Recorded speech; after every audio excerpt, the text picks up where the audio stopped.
Hello, good morning. Durga Pal ma'am की class में आप सबका स्वागत है।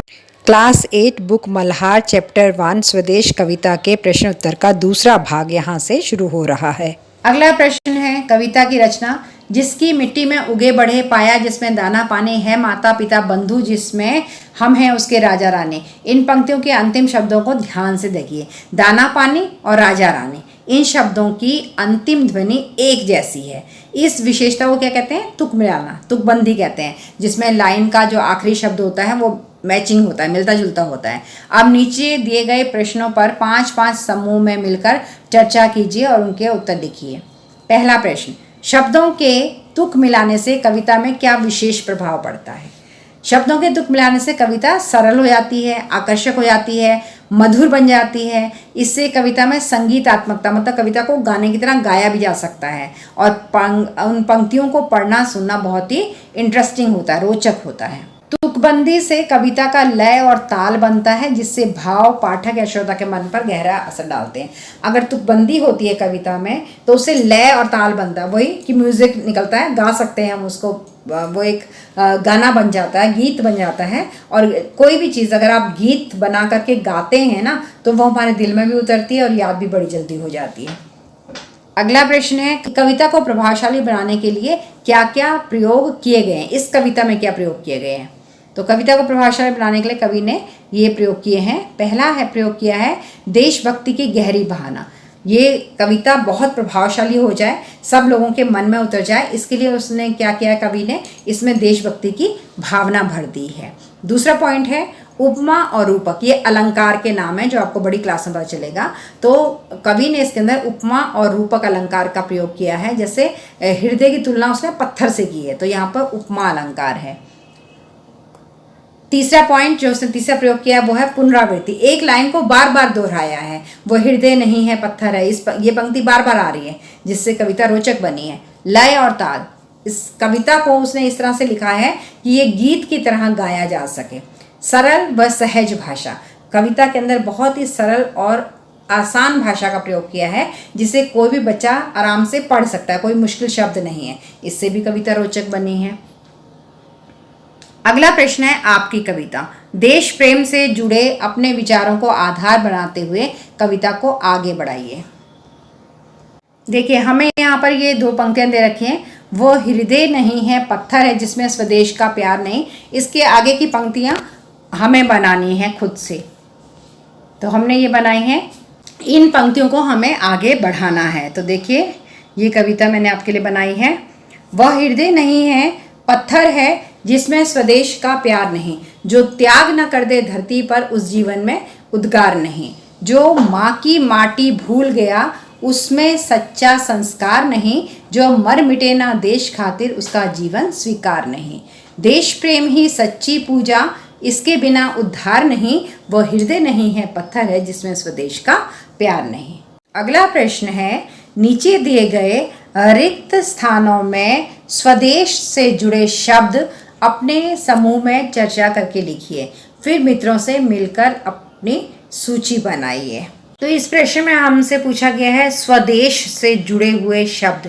तो यहाँ पर मैंने वो शब्द लिए हैं जो हम स्वदेश के लिए प्रयोग कर सकते हैं, जैसे मातृभूमि, स्वभूमि, स्वधरा, वतन, देश, स्वराष्ट्र, राष्ट्र, जन्मभूमि, धरती माँ, जननी, इस तरह के बहुत सारे शब्द हम प्रयोग कर सकते हैं। और इस प्रश्न को हम दूसरी तरीके से भी ले सकते हैं कि स्वदेश से जुड़े, अपने देश से जुड़े। तो हमारे देश से जुड़े हुए शब्द होते हैं हमारे देश की प्रकृति, हमारे देश की संस्कृति, हमारे देश की सभ्यता, हमारे रीति रिवाज, हमारी भाषाएं, हमारी वेशभूषा, हमारा खान पान। ये शब्द भी अपने देश से, स्वदेश शब्द से ही जुड़े हुए होते हैं। तो डिपेंड करता है कि आपकी जो हिंदी टीचर आपके स्कूल में है वो आपको किस तरह से करने को दे रही है कि क्या लिखना है यहाँ पर, तो आपको अधिक स्पष्ट हो जाएगा। वैसे मैंने यहाँ पर स्वदेश से जुड़े शब्द जो स्वदेश के लिए प्रयोग होते हैं वो दिए हैं। अगला प्रश्न है विराम चिन्हों को समझें। जो चल ना सका संसार संग बहती जिसमें रसधार नहीं, पाया जिसमें दाना पानी है माता पिता बंधु उसमें, हम हैं जिनके राजा रानी, जिससे ना जाति उद्धार हुआ। इन सब पंक्तियों में देखिए आप कि एक आपको निशान दिखाई दे रहा है दो शब्दों के बीच में, ये निशान दिखाई दे रहा है। संसार संग के बीच में रसधार के, दाना पानी, माता पिता, राजा रानी, जाति उद्धार, इनके शब्दों के बीच में ये निशान बना हुआ दिखाई दे रहा है। कविता में आई हुई उपर्युक्त पंक्तियों को ध्यान से पढ़िए। इनमें कुछ शब्दों के बीच एक चिन्ह लगा हुआ है, इसे योजक चिन्ह कहते हैं। योजक चिन्ह दो शब्दों में परस्पर संबंध स्पष्ट करने और उन्हें जोड़कर लिखने के लिए प्रयोग होता है। जैसे माता पिता लिखते हैं ना, बीच में हम योजक चिन्ह लगा देते हैं, इंग्लिश में इसे हाइफन कहते हैं। कविता में संदर्भ के अनुसार योजक चिन्हों के स्थान पर का, की, के और मैं, से कौन से शब्द जुड़ेंगे, मतलब इन दोनों शब्दों के बीच में से अगर हम इस योजक चिन्ह को हटा दें तो फिर कौन सा शब्द आएगा, का, की, के आएगा या फिर मैं और से आएगा, ये आपको बताना है, जिससे कि इन शब्दों का अर्थ स्पष्ट हो सके।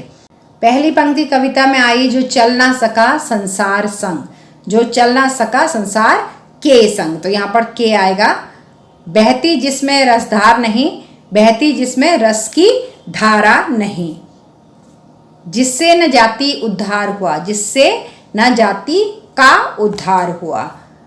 है काल दीप जलता हरदम, है काल का दीप जलता हरदम। अगला प्रश्न है शब्द मित्र। है जान एक दिन जाने को, है काल दीप जलता हरदम। उपर्युक्त पंक्तियों पर ध्यान दीजिए। इन दोनों पंक्तियों में है शब्द पहले आया है, जिसके कारण कविता में लयात्मकता आ गई है, मतलब लय आ गई है, एक ही आवाज में हम गा सकते हैं इसे। यदि है का प्रयोग पंक्ति के अंत में किया जाए तो ये गद्य जैसा लगेगा, मतलब फिर ये लगेगा कि कहानी की पंक्ति लिखी हुई है, कविता की पंक्ति नहीं लगेगी अगर हम है को अंत में लगा दें तो। जैसे जान एक दिन जाने को है, काल दीप हरदम जलता है, तो ऐसा नहीं लग रहा कि कहानी की एक लाइन लिख रखी है। अगर हम है को आगे लगाया था पहले तो कविता की लाइन लग रही थी वो।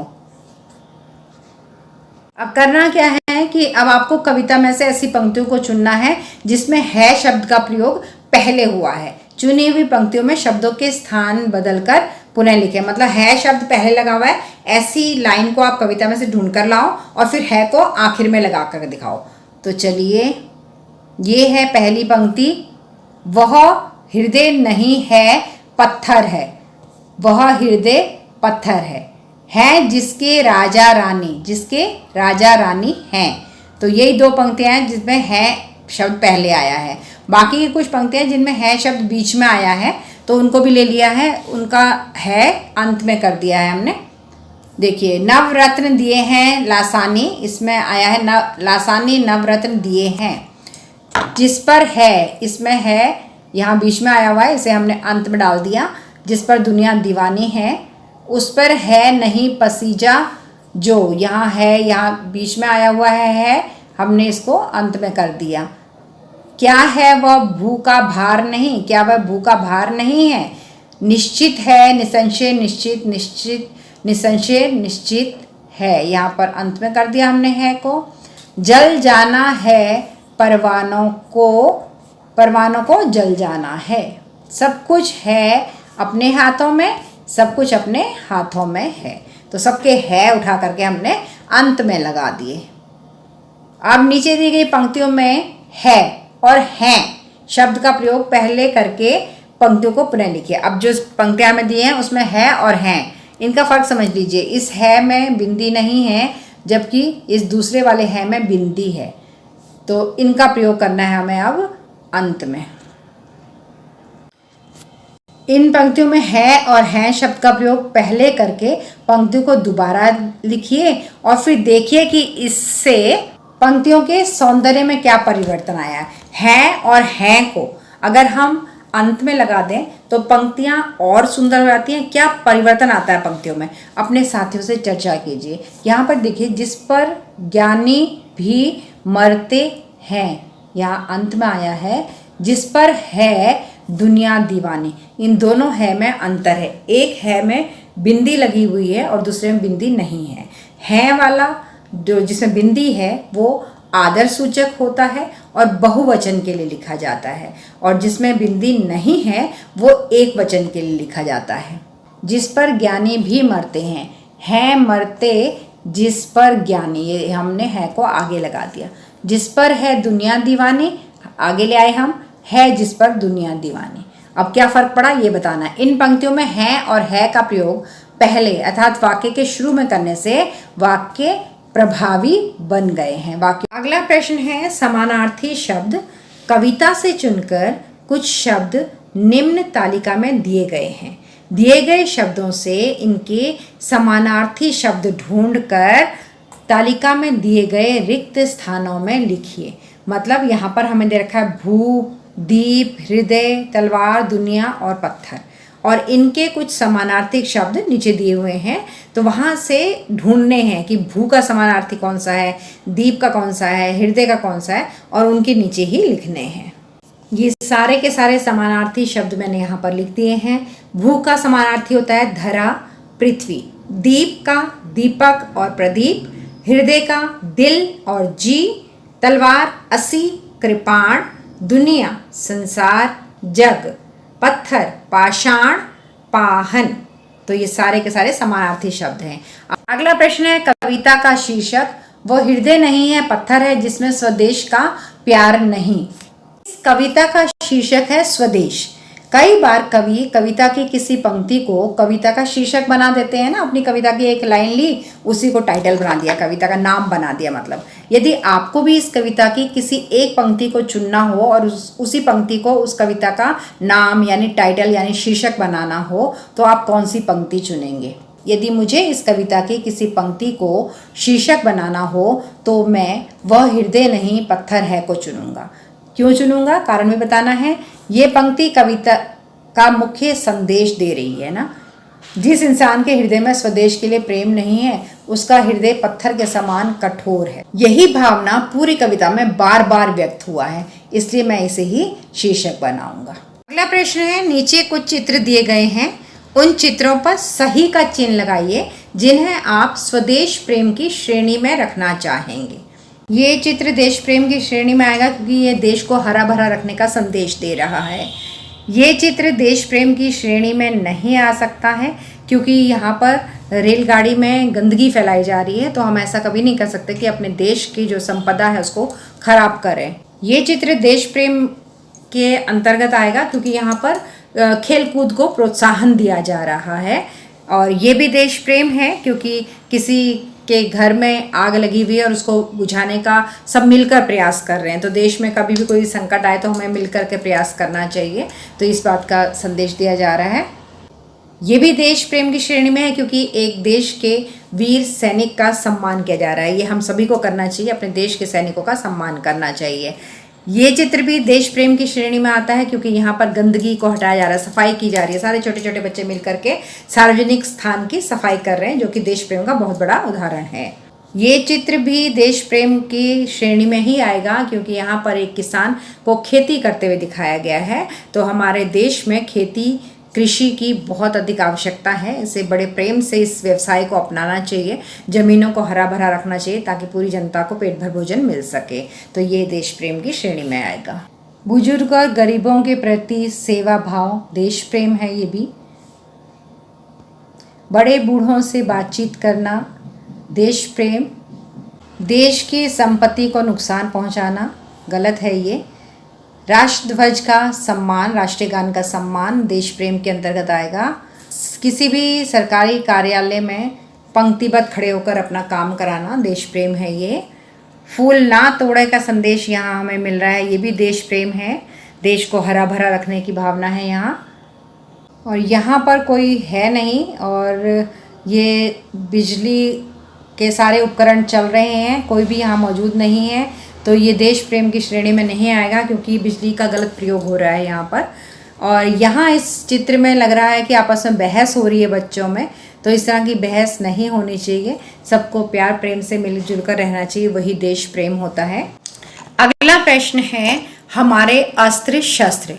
सब कुछ है अपने हाथों में, क्या तोप नहीं तलवार नहीं। हमारे हाथ में सब कुछ है, तोप तलवार हो या ना हो, देश की सीमा पर सैनिक सुरक्षा प्रहरी की भांति खड़े रहते हैं। वह बुरी भावना से अतिक्रमण करने वाले का सामना तोप तलवार और बंदूक से करते हैं। ठीक है ना, हमारे जो सैनिक हैं उनके पास तोप तलवार बंदूक होती है, उसी से वो जो दूसरे देश के हमारे शत्रु हैं उनका सामना करते हैं। आप बताइए कि निम्नलिखित स्वदेश प्रेमियों के लिए अस्त्र शस्त्र क्या होंगे। अगर हम देश से प्यार करते हैं लेकिन मैं एक टीचर हूँ तो मेरे अस्त्र शस्त्र क्या हैं। इस तरह से आप एक विद्यार्थी हैं तो आपके अस्त्र शस्त्र क्या हैं। देखिए विद्यार्थी, आप स्टूडेंट है ना, तो आपके पास अस्त्र शस्त्र क्या हैं। आपकी पुस्तकें, कॉपियाँ, पेन, पेंसिल, रबड़, शार्पनर, फुट्टा, प्रकार, लैपटॉप, मोबाइल, इंटरनेट, ज्ञान और परिश्रम। तो आपके अस्त्र शस्त्र क्या हैं। पुस्तकें, कॉपियाँ, पेन, पेंसिल, रबड़, जिन चीज़ से आप पढ़ाई कर रहे हैं वही आपके अस्त्र शस्त्र हैं, और आपका ज्ञान और आपका परिश्रम। एक टीचर, अध्यापक के क्या होते हैं, उन हमारे लिए किताबें हैं, ब्लैक बोर्ड है, चौक है, प्रोजेक्टर है, कंप्यूटर है, हमारा ज्ञान है, हमारे गुण हैं, और हम जिस तरह से आप लोगों को प्रेरणा देते हैं वो हमारे अस्त्र शस्त्र हैं। कृषक, कृषक यानी किसान, किसान के लिए क्या होता है, हल, बैल, ट्रैक्टर, बीज, सिंचाई, कुदाल, उसकी मेहनत और धरती माँ का आशीर्वाद, ये उसके अस्त्र और शस्त्र हैं। चिकित्सक, डॉक्टर के अस्त्र शस्त्र क्या होते हैं, स्टेथोस्कोप, उसकी औषधियाँ यानी कि मेडिसिन, इंजेक्शन, शल्य चिकित्सा उपकरण यानी कि ऑपरेशन करता है जिन औजारों से, वो आधुनिक मशीन है, उसके अंदर सेवा भाव होता है, धैर्य होता है, उसके अंदर ज्ञान होता है, उसने डॉक्टरी की पढ़ाई की है, ये सब उसके अस्त्र शस्त्र हैं। वैज्ञानिक, अगर कोई साइंटिस्ट है तो उसके लिए देखिए प्रयोगशाला यानी उसकी लैब, यंत्र, मशीनें, कंप्यूटर, सूक्ष्मदर्शी, दूरबीन, ये सारे के सारे इंस्ट्रूमेंट होते हैं जो उसके पास लैब में होते हैं, वो सारे उसके अस्त्र शस्त्र हैं। श्रमिक, कोई लेबर है जो मजदूर है, मजदूर के लिए क्या होता है, हथौड़ी, फावड़ा, ईंट, पत्थर, औजार, उसका परिश्रम, उसकी ईमानदारी, ये उसके अस्त्र शस्त्र हैं।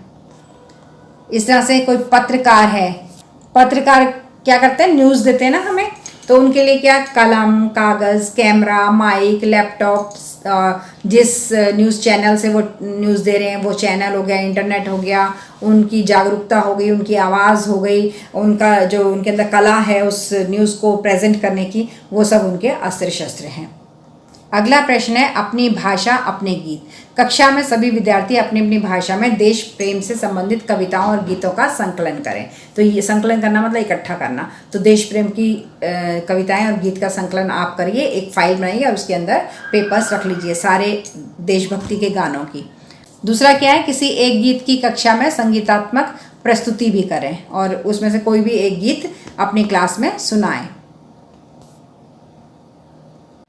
आगे है, राष्ट्रध्वज, तिरंगा झंडा, देश का सम्मान। किसी एक दिन सोने से पहले अपने पूरे दिन के कार्यों को याद कीजिए, विचार कीजिए कि आपके किन कार्यों से तिरंगा झंडा उदास हुआ होगा और कौन से काम आपने ऐसे किए जिससे तिरंगे झंडे को खुशी हुई होगी।